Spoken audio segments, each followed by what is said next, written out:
Standby, kamera ready, sound ready, 3, 2, 1, action.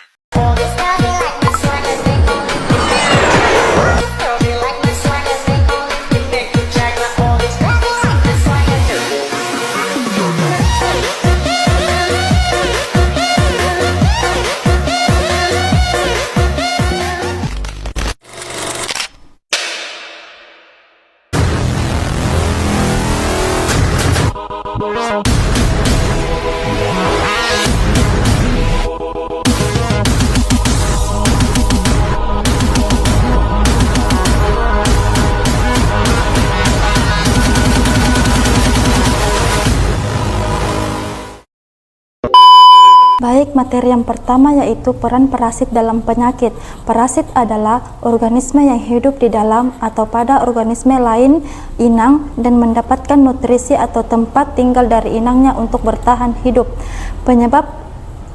Penyebab utama gangguan kesehatan infeksi parasit adalah penyebab utama berbagai gangguan kesehatan dengan gejala bervariasi. Dampak infeksi parasit ringan, masalah pencernaan, gangguan metabolisme, penurunan berat badan, gangguan pada organ tubuh, hati, ginjal, dan jantung, penurunan status gizi, malaria oleh Plasmodium, mempengaruhi sistem sirkulasi darah, komplikasi mengancam jiwa. Contoh spesifik, malaria disebabkan oleh Plasmodium falciparum, menimbulkan demam, anemia, kegagalan organ, bahkan kematian jika tidak ditangani tepat. Cacing gelang, Ascaris lumbricoides, masalah pencernaan ringan, mengurangi kualitas hidup jangka panjang terutama pada anak. Vaskolisis disebabkan oleh cacing Vascuola hepatica yang menginfeksi hati manusia. Cacing ini bertahan lama di saluran empedu, menyebabkan masalah pencernaan kronis, jaundice, dan kerusakan organ. Kelangsungan hidup parasit. Parasit bisa bertahan hidup dalam tubuh inang selama bertahun-tahun, menyebabkan infeksi kronis dan mempengaruhi kualitas hidup penderitanya. Hubungan parasit dan sistem imun tuan rumah. Pentingnya sistem imun tubuh berperan penting dalam melawan agen infeksi termasuk parasit. Tantangan bagi sistem imun. Dalam infeksi parasit, sistem imun menghadapi tantangan besar karena banyak parasit menyumbangkan mekanisme imunoevasif untuk bertahan hidup dan berkembang biak. Mekanisme imunoevasif parasit penyembunyian diri. Parasit menyembunyikan diri dalam sistem imun dengan menutupi molekul di permukaan tubuh mereka. Perubahan penampilan permukaan. Parasit mengubah penampilan permukaan mereka. Manipulasi respon imun. Memanipulasi respon imun inang untuk mendukung kelangsungan hidup mereka. Contoh, Plasmodium mengubah protein permukaan untuk menghindari pengenalan sistem imun. Eksploitasi sel imun. Leishmania, penyebab leishmaniasis bertahan di sel makrofag dan memanfaatkan sel imun untuk bertahan hidup. Memanipulasi jalur signal imun untuk menekan respon imun inang. Infeksi saluran dengan sistem imun. Bukan hanya upaya sistem imun untuk menghilangkan parasit, tetapi juga melibatkan adaptasi parasit terhadap sistem imun inang. Beberapa parasit tidak hanya dihindari eliminasi, tetapi juga mengubah atau menekan respon imun inang dan menyebabkan penurunan efektivitas sistem imun dan membuat infeksi lebih parah dan sulit diatasi. Contoh, cacing pita, Taenia solium, dapat menyebabkan gangguan fungsi imun yang berdampak pada kemampuan tubuh melawan bakteri atau virus lain. Peran sel imun dan molekul imun. Parasit dapat mempengaruhi fungsi sel imun atau makrofag makrofag, sel T, sel B, dan molekul imun atau sitokin antibodi. Baik, materi yang kedua yaitu interaksi antara parasit dan sistem imun. Parasit telah mengembangkan beragam mekanisme untuk menghindari deteksi dan eliminasi oleh sistem imun inang. Ada beberapa poin yang perlu kita ketahui bersama. Yang pertama ada imunopasif dan imunomodulasi parasit imunopasif. Materi ini mengacu pada kemampuan parasit untuk menghindari respon imun dengan mengubah atau bersembunyi di dalam sel tubuh inang. Materi ini terbagi lagi menjadi dua. Yang pertama ada imunofasif menghindari deteksi imun. Mekanisme kerjanya terletak pada perubahan antigen. Parasit dapat mengubah atau menyembunyikan antigen yang ada pada permukaan, sehingga sistem imun tidak dapat mengenali mereka sebagai ancaman. Hal-hal ini mengurangi kemampuan untuk diserang dan dihancurkan oleh sistem imun. Yang kedua ada imunomodulasi, mengatur atau memodulasi respon imun inang. Mekanisme kerjanya adalah pengaturan produksi sitokin. Parasit dapat mempengaruhi produksi sitokin yang mengatur dan mengendalikan respon imun inang dengan merangsang produksi sitokin tertentu. Ada beberapa contoh penyakit yang umum dari imunopasif dan imunomodulasi. Yang pertama ada HIV. Virus HIV dapat menghindari respon imun dengan mengubah komposisi genetiknya secara cepat. Yang kedua ada leishmania. Parasit ini dapat menyebabkan memodulasi keseimbangan antara respon imun TH1 dan TH2. Selanjutnya ada peran antibodi dan sel T dalam pertahanan imun terhadap parasit. Antibodi dan sel T memainkan peran yang sangat penting dalam pertahanan imun tubuh terhadap parasit. Peran antibodi itu sendiri sangat selektif dalam melawan infeksi parasit yang berada pada luar sel inang atau yang berada di dalam sirkulasi darah, seperti pada infeksi Plasmodium yang menyebabkan malaria. Sedangkan sel T memiliki peran utama dalam pertahanan terhadap parasit. Ada beberapa parasit yang dapat menghindari serangan antibodi dan sel T dengan cara mengubah ekspresi antigen mereka secara terus-menerus atau menginduksi toleransi imun. Sehingga pemahaman mekanisme imunopasif dan imunomodulasi parasit sangat penting untuk pengembangan terapi dan vaksin yang lebih selektif, karena parasit mampu menghindari respon imun tubuh.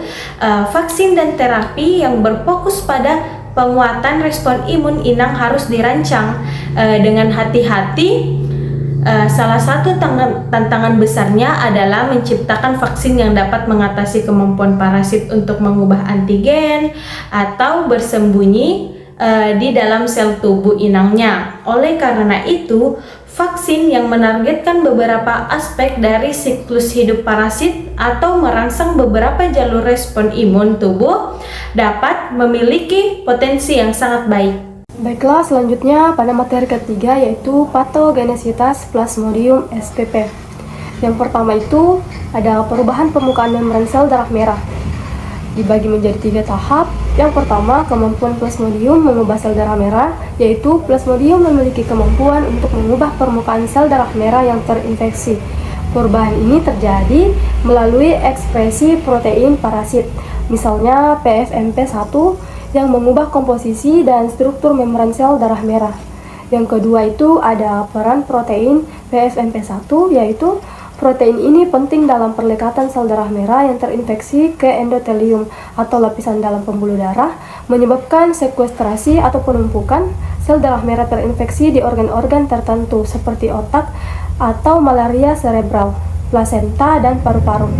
Sekuestrasi mencegah sel darah merah yang terinfeksi melewati limfa yang berfungsi sebagai organ penyaring. Selanjutnya yang ketiga, malaria serebral atau komplikasi serius yang disebabkan oleh sekuestrasi sel darah merah terinfeksi di pembuluh darah kecil otak, menyebabkan gangguan suplai oksigen, koma, dan kerusakan saraf permanen. Ini diakibatkan oleh reaksi inflamasi dan pembentukan gumpalan darah. Selanjutnya yang kedua itu ada pengaruh malaria pada sistem imun inang. Dibagi menjadi 6 tahap. Yang pertama, respon imun bawaan, yaitu infeksi Plasmodium memicu respon imun bawaan, termasuk produksi sitokin proinflamasi seperti TNF-A, IL-1, dan IL-6. Sitokin ini berperan penting dalam memicu dan mengatur respon imun yang spesifik. Kemudian yang kedua itu ada perubahan toleransi imun, yaitu infeksi kronis dapat menyebabkan perubahan toleransi imun terhadap parasit. Plasmodium dapat menghindari deteksi sistem imun dengan mengubah protein permukaannya, menyebabkan sistem imun kesulitan mengenali dan menyerang parasit secara efektif. Yang ketiga itu ada pembentukan hipnozoid, yaitu Plasmodium vivax dan ovale dapat membentuk hipnozoid di hati, yang merupakan bentuk dorman atau tidak aktif yang dapat menyebabkan kekambuhan malaria bertahun-tahun setelah infeksi awal. Ini mempersulit eradikasi parasit dan tantangan bagi sistem imun.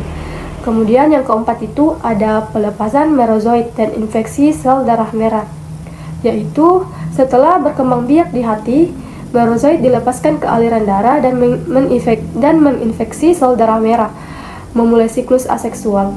Plasmodium mengubah sel darah merah yang terinfeksi untuk menghindari penghancuran oleh sistem imun dan memodifikasi protein sel darah merah. Kemudian yang kelima itu ada interaksi Plasmodium dengan sel imun dan makrofag, yaitu Plasmodium dapat mengubah permukaan sel darah merah untuk menghindari pengenalan oleh antibodi dan sel imun seperti makrofag. Kemudian yang keenam itu ada pengembangan gametosit dan transmisi ke nyamuk, yaitu gametosit adalah bentuk parasit yang diperlukan untuk transmisi ke nyamuk. Sistem imun inang seringkali tidak merespon gametosit, memungkinkan penyebaran infeksi. Selanjutnya yang ketiga itu ada resistensi malaria terhadap sistem imun. Dibagi menjadi 3 tahap. Yang pertama, variabilitas antigenik, yaitu Plasmodium memiliki kemampuan luar biasa untuk mengubah antigen permukaannya, terutama PFMP1. Perubahan antigen ini memungkinkan parasit menghindari deteksi oleh sistem imun dan memicu respon imun baru. Yang kedua itu ada resistensi obat, yaitu Plasmodium juga dapat mengembangkan resistensi terhadap obat anti malaria, misalnya artemisinin, yang memperumit pengobatan dan pengendalian penyakit.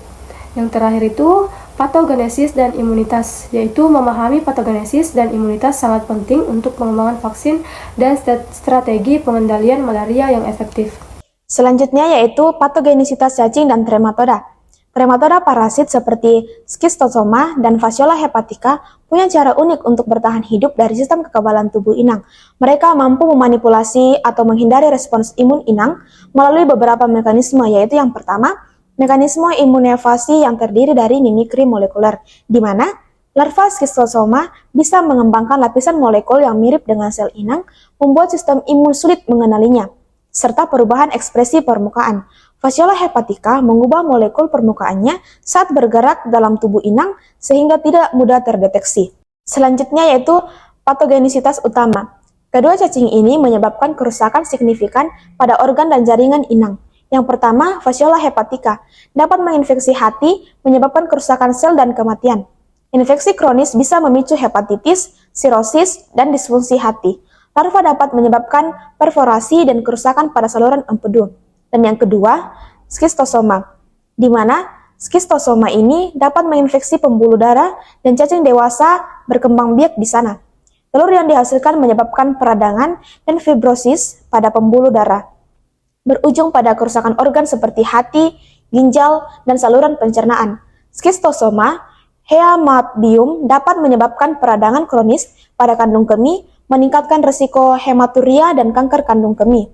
Imunomodulasi dalam infeksi kronis, baik Schistosoma maupun Fasciola hepatica, punya kemampuan luar biasa untuk memodulasi sistem imun inang agar bisa bertahan hidup jangka panjang.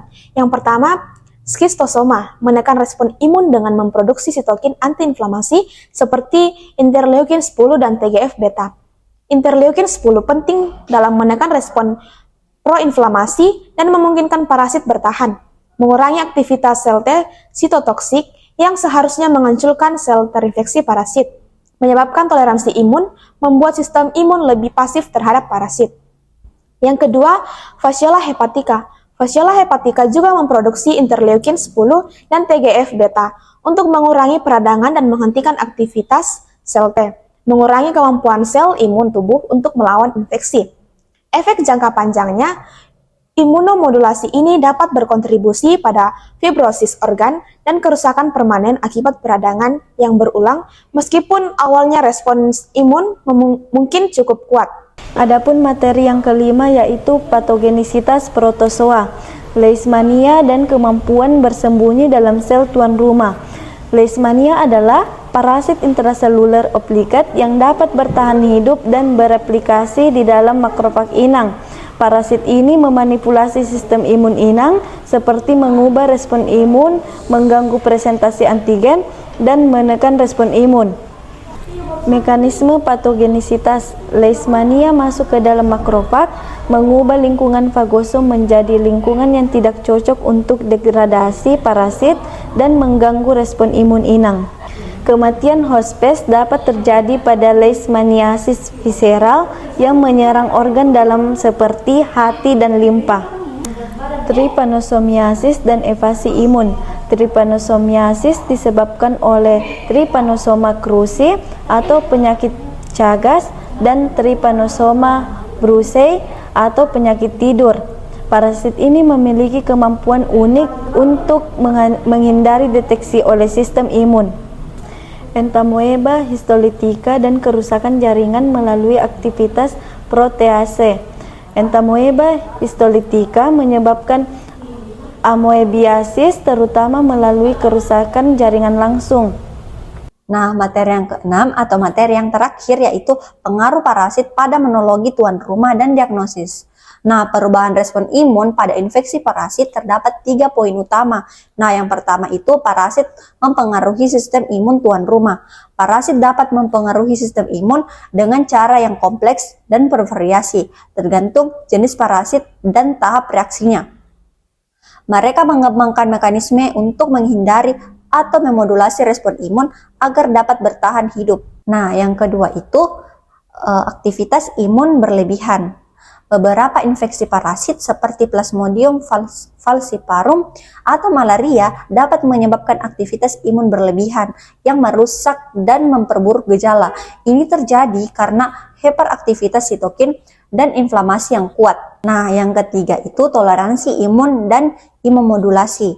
Parasit kronis seperti skistosoma atau Fasciola dapat menyebabkan toleransi imun, di mana respon imun tidak lagi agresif atau merusak parasit. Toleransi ini bisa terjadi karena perubahan profil sitokin, modulasi sel T dan sel B, atau adaptasi sel imun. Nah, implikasi pada diagnosis dan pengobatan. Pentingnya pemahaman respon imun untuk mengetahui bagaimana parasit menghindari atau mengubah respon imun sangat penting untuk menentukan pendekatan diagnostik dan terapi yang sesuai. Nah, diagnosis infeksi parasit terbagi menjadi 3 poin. Yang pertama itu tantangan. Tantangan diagnostik parasit adalah kompleksitas proses yang dipersulit oleh kemampuan parasit untuk bersembunyi dan mengkrolaf dan menghasilkan antibodi terhadap Plasmodium yang tidak cukup akurat. Nah, yang kedua itu teknik diagnostik.